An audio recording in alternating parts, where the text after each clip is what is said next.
जनाब फ़हीम पिहानवी साहब हमारे लिए मेहमान की भी हैसियत रखते हैं और मेज़बान की भी, इसलिए कि वो लखनऊ इस कदर मुशायरे में आते हैं कि ऐसा महसूस होता है कि उनका होम ग्राउंड लखनऊ है। अभी इधर एक आध महीने में 3-4 बहुत आलीशान मुशायरों में वो आए और महफिलें लूट कर ले गए। इसका अंदाज़ा हमें एक बार तो रूबरू हुआ और कई बार उनकी फ़ोटोज़ देख कर हुई।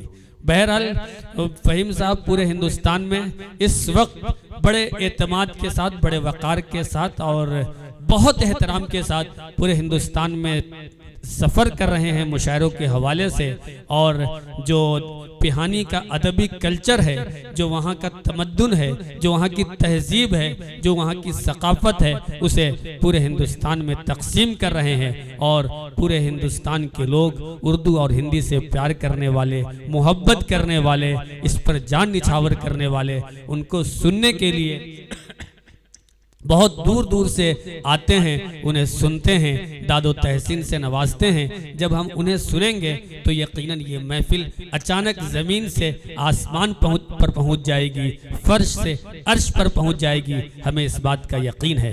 तो ज़ोरदार तालियों के दरमियान इस्तकबाल कीजिए। जनाब फ़हीम पिहानवी साहब से गुजारिश है कि तशरीफ़ लाएँ और आरिफ अलवी साहब और रेहान साहब, अली मुनफरिद साहब और बेताब लखनवी साहब और स्नेहा साहिबा, इन तमाम लोगों से गुजारिश है कि तशरीफ़ लाएं और हमारे फ़हीम भाई की गुलपोशी करें और उसके बाद जो छोटा सा तोहफ़ा है वो आपकी खिदमत में पेश करें।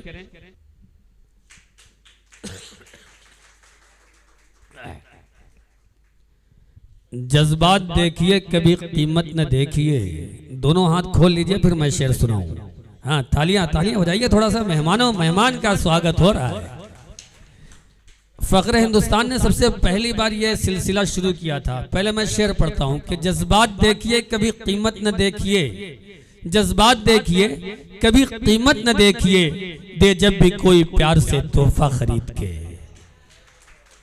बहरहाल फ़हीम भाई आपका शुक्रिया हमारी इस महफिल में तशरीफ़ लाए। अब मैं ठीक है अब मैं जनाबे पप्लू लखनवी साहब जो कि तंज़ो मिज़ाज के बहुत अहम फनकार हैं और पिछले कई बरसों से पूरे दुनिया में Dubai, Qatar, Kuwait, America, Australia, न जाने कहां कहां वो गए हैं और इनकी एक एक रील से, एक एक वीडियो से चैनल वालों ने न जाने कितने पैसे कमा लिए। इसका जिक्र खुद पप्लू साहब ने किया।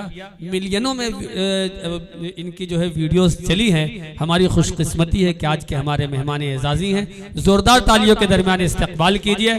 और एक राज की बात और बताता चलूं।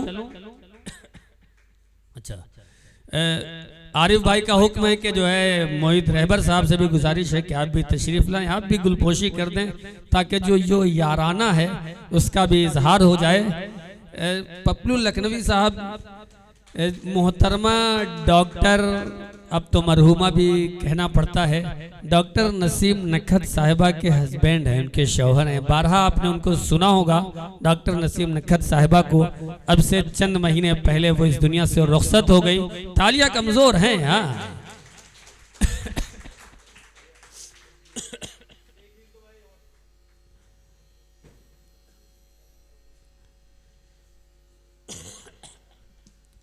अब मैं रेहान, ठीक मैंने जिक्र किया था कि ये रेहान भाई हैं, अली मुनफरिद साहब हैं, बेताब लखनवी साहब और वो स्नेहा साहिबा हैं। ये सब हमारे टीम मेंबर हैं। तो हम हर बार अपने किसी न किसी टीम मेंबर को बतौर हौसला अफजाई के तौर पे कुछ न कुछ तोहफा इसलिए पेश करते हैं कि जब तक इंसान के अंदर हौसला मिलता रहता है लोगों के ज़रिए से तो वो मंजिलें तय करता रहता है कामयाबी की। तो बतौर हौसला अफजाई के ये छोटा सा तोहफा इस बार रेहान साहब की खिदमत में पेश किया जाना है। ये तोहफा पिछली बार स्नेहा साहिबा की खिदमत में पेश किया था। इसके लिए मैं चाहता हूं कि अपने मेहमानों से ये तोहफा पेश करूं रेहान साहब को। मैं पप्लू साहब और जो है फ़हीम भाई से गुजारिश कर रहा हूं कि तशरीफ़ लाएं और अपने हाथों से ये तोहफा जनाब रेहान साहब को पेश करें। तशरीफ़ लाइए।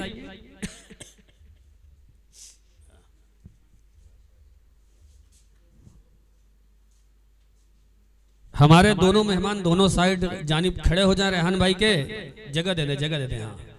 उसके बाद दोनों मेहमानों के हाथों से ये तोहफा पेश किया जाएगा। जी